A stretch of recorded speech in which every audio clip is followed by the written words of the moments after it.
আমাদের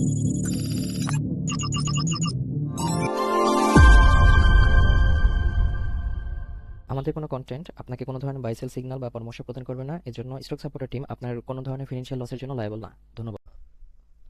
আসসালামু আলাইকুম ভিউয়ার্স, কেমন আছেন? আশা করি সকলে ভালো আছেন। সকলকে স্বাগত জানাচ্ছি stock supporter presents daily market index আপডেটে।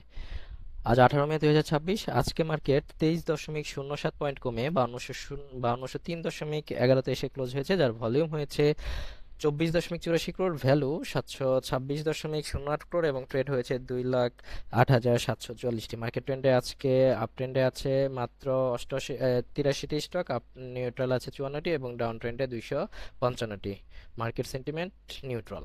টপ স্টক এর আছে continental insurance, union capital, prime finance, national polymer, মেঘনা কন্ডেন্স মিল্ক, ফুয়াং ফুড। অন্যদিকে টপ স্টক লুজারে আছে BRAC bank, apex spin, first finance, first finance, ILFSL, peoples leasing. Top sector by গেইনে আছে food and allied, এরপর আছে general insurance, engineering, textile, bank, pharmaceuticals. অন্যদিকে top sector by ভ্যালুতে আছে general insurance, pharmaceuticals and chemicals, engineering, textile, bank. আজকে index মুভারটা যদি একটু খেয়াল করি, কারণ আমরা আজকে দেখছিলাম যে মার্কেট বেশখানি পজিটিভ হয়েছিল, কিন্তু ইন্ডেক্স মুভারে আমাদের ব্র্যাক এইটার জন্য, ব্র্যাক ব্যাংকের এই স্টকটির জন্য, যেটা 9 দশমিক সামথিং চেঞ্জ হয়েছে, কিন্তু ইন্ডেক্সে নেগেটিভ মুভমেন্ট করেছে 33.5। আজকে টোটাল নেগেটিভ হয়েছে 23.07, এটাই হচ্ছে একাই সে 33.5 করেছে। তো সেই হিসেবে যখন আমরা চার্টে কথা বলবো তখন এটা নিয়ে একটু কথা বলা যাবে। তো আমরা দেখি ব্লক ট্রানজেকশনে কি অবস্থা। ব্লক ট্রানজেকশন আছে সিটি জেনারেল ইন্স্যুরেন্স, এই স্টকটি সবচেয়ে বেশি আপনার ট্রানজেকশন হয়েছে। এরপর আছে Sun Life, Prime Life, Asiatic, Lovello. তো চলুন আমরা সুপার চার্টসে চলে যাই। সুপার চার্টসে আমাদের গতদিনের লেআউটটি লোড করা আছে অলরেডি। তো দেখছি এখানে আমরা শেষ বেলারটা যদি একটু দেখি যে আসলে এখানে ইন্ডেক্সটা কি বোঝাতে চাচ্ছে বা ইন্ডেক্সের অবস্থা কি।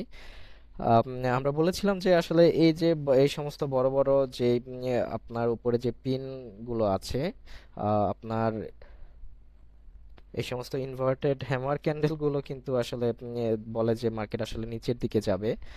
তো আমরা দেখছি যে সেই আপনার 5354 থেকে মার্কেট আজকে 5203 এই জায়গাটাগুলোতে ঘোরাঘুরি করছে। এবং আমরা বলেছিলাম 8 এপ্রিলের যেই গ্যাপটা আছে, এই গ্যাপটা কিন্তু আর বেশি না। এখানে যদি আমি বলি, এখানে হাইস্ট হচ্ছে 5100, 5100 87।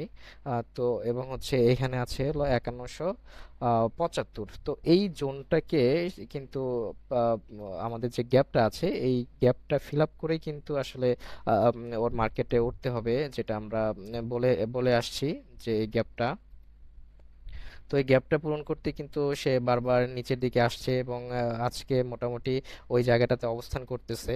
এখন বোঝার বিষয় আছে যে আমাদের যেই আপনার এটা আছে যে 5178 বা 75, এই জায়গাটাতে যদি সে ঘুরে দাঁড়াতে পারে তাহলে কিন্তু মার্কেট আবার উপরের দিকে যাওয়ার সম্ভাবনা আছে। আর যদি এখানে অনার না করে তাহলে আবার সে মার্কেট 5000-এর বা 5050-54 এদিকে কিন্তু আবার সে চলে আসতে পারে।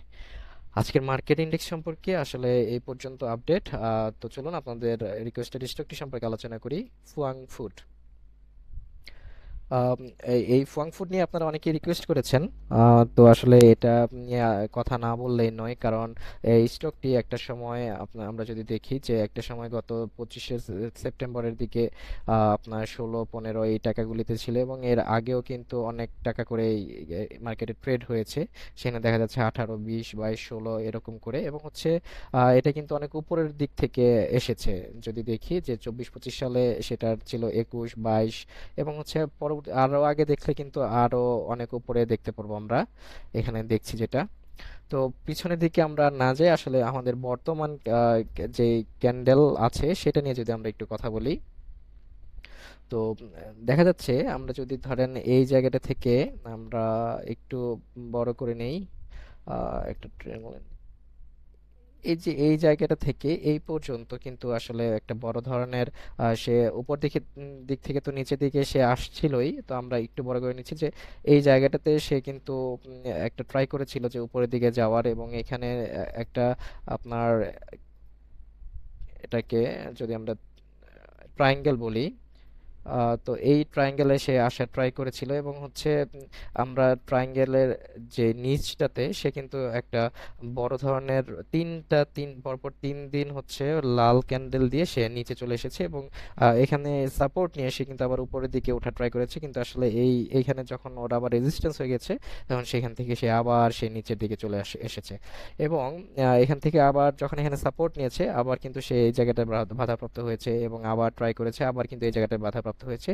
শেষমেশ যখন আমরা যদি দেখি যে 26শে ফেব্রুয়ারি মাসে সে ট্রাই করেছিল এখান থেকে উঠে উপরে ওঠার এবং হচ্ছে তখন দেখেন আমাদের মুভিং এভারেজ 21-এর উপরে সে একটা সাপোর্ট নিয়ে এখান থেকে হালকা একটু উপরে উঠেছে এবং এর পরবর্তীতে সে কিন্তু আমাদের যে এইখানে যেই জোনটা আছে বা যে আমাদের লোয়ার লো গুলো আছে সেটাকে কিন্তু সে এখনো ব্রেক আর করেনি।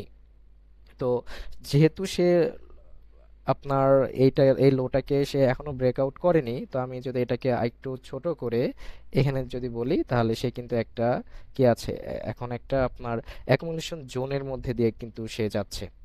ঠিক আছে, তাহলে এই জায়গাটাতে সে অ্যাকুমুলেশন জোন ক্রিয়েট করছে এবং এখান থেকে এবং দেখেন আজকে লাস্ট দিনে সে কিন্তু গত দিনেই হচ্ছে মুভিং এভারেজ 21-এর উপরে উঠে গিয়েছে এবং পরপর 4 দিন ধরে সে একটা মোটামুটি এই জায়গাটাতে থেকে কিন্তু আজকে একটা বড় ধরনের ক্যান্ডেল নিয়ে এসে এবং ভালো ধরনের ভলিউম নিয়ে এসে কিন্তু উপরে ওঠা ট্রাই করতেছে।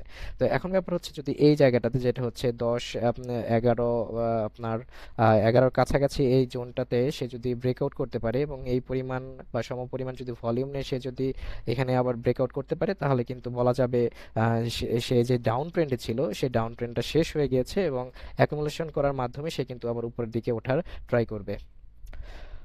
তো আপনারা বুঝে শুনে এই স্টকটি ট্রেড করুন। আসসালামু আলাইকুম।